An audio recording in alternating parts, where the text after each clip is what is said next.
राम मंदिर निर्माण के नाम पर खरीदी गई ज़मीनों के नाम पर बड़ा घोटाला सामने आया है, जिसका खुलासा पूर्व मंत्री तेजनारायण पांडे ने किया है। हमारे साथ बातचीत करने के लिए है।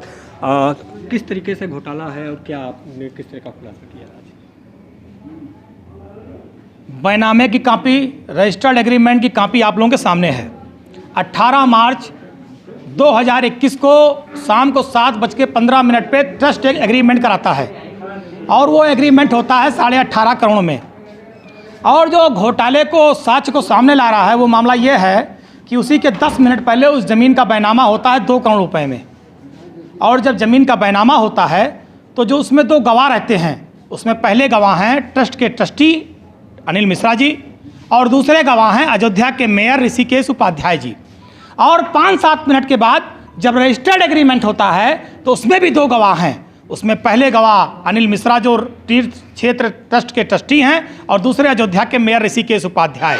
तो मेरा सवाल यह है कि जब ट्रस्टी इस बात को जान रहे थे कि ये ज़मीन 2 करोड़ रुपए में बैनामा हुई है, तो अचानक वो ज़मीन कैसे सोना उगलने लगी? अचानक 10 मिनट बाद उसका रेट कैसे इतना बढ़ गया कि वो 2 करोड़ रुपए से 18.5 करोड़ रुपए हो गई? ये बहुत बड़ा भ्रष्टाचार है।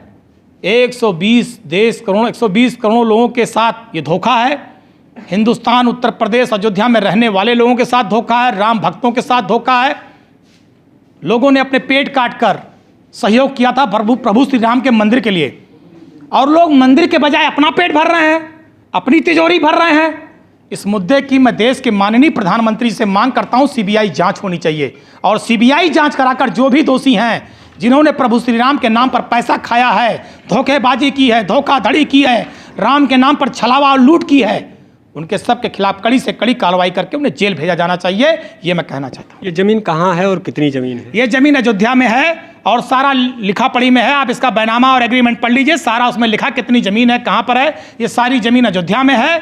और लगातार मैं तो एक और मांग कर रहा हूँ कि ट्रस्ट ने अभी तक जितने ज़मीनों के बैनामे और एग्रीमेंट लिए हों, सबकी जाँच होनी चाहिए कि उन लोगों ने जिन जिन लोगों के खातों में पैसे दिए हैं, जिन जिन लोगों को पैसे दिए हैं, पैसे की बंदरबाट कहाँ कहाँ हुई, खाते से पैसा जो गया वो कहाँ कहाँ बटा, किन किन लोगों के पास गया, इसकी भी जांच होनी चाहिए। और जिन लोगों ने लोगों की खून पसीने की कमाई मर्यादा पुरुषोत्तम भगवान श्री राम के मंदिर के पैसे से लूज घसोट की है, उनका सब पर कड़ी कार्रवाई होनी चाहिए, हम मांग करते हैं। क्योंकि ये मुद्दा आपने ही उठाया है और अब इस मान लीजिए अगर कोई कार्रवाई नहीं होती तो आगे आप किस तरीके से लड़ाई लड़ेंगे? अब इस मुद्दे को जनता के बीच में ले जाएंगे, जनता को बताएंगे कि ये नकली राम राज्य लाने वाले लोग, राम के नाम पर लूट करने वाले लोग, ट्रस्ट बनाकर लोगों को लूटने वाले लोग, इन मुद्दों को जनता के बीच में ले जाएंगे, उनके चेहरों को बेनकाब करेंगे और बताएंगे राम के नाम पे अपनी तिजोरी भर रहे हैं।